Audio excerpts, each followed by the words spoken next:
பிடிச்சுக்கலாம். இடது பக்கம் போய் வலது பக்கம் திரும்ப மறுபடியும் உள்ள இடது பக்கம் போயிடாதியா. சென்டர்ல கட்டாயம் இருக்கு, டிராக்டர் இல்ல, அந்த கட்டையை சுத்தி தான் வரணும். அதனால பச்சை கொடிக்குல தயவு செய்து யாரும் மாடு மாறிடாதியா. பச்சை கொடியில மாடு மாறிட்டு அப்புறம் எனக்கு கொடி கொடுக்கலன்னு யாரும் இங்க பஞ்சாயத்து சொல்லக்கூடாது. எந்த மாடு பச்சை கொடிக்குல மாடு மாறியலோ அவங்களுக்கு தயவு செய்து பரிசு இல்ல வரிசை கட்டிடணும். அப்புறம் கொடி கொடுக்கலன்னு சொல்லிடக்கூடாது. பாத்துக்கிறீங்க. ஓட்டாளி உள்ளோடியால் அன்பான வேண்டுகோள்.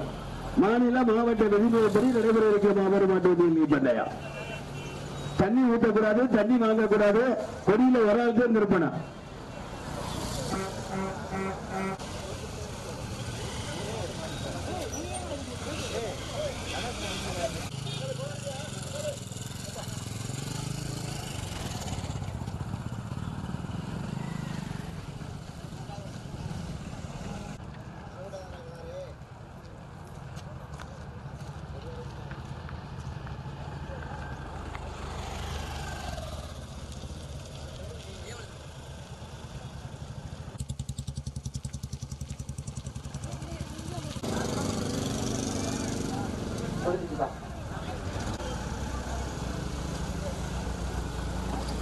மூத்த சாரதி எங்களின் குரு மீண்டும் மந்தைய மாட்டில் கலக்க இருக்கின்ற கோனாபட்டு ராசையா அவர்களுக்கு பொன்னாரை பற்றி கௌரவிக்கப்படுகின்றன.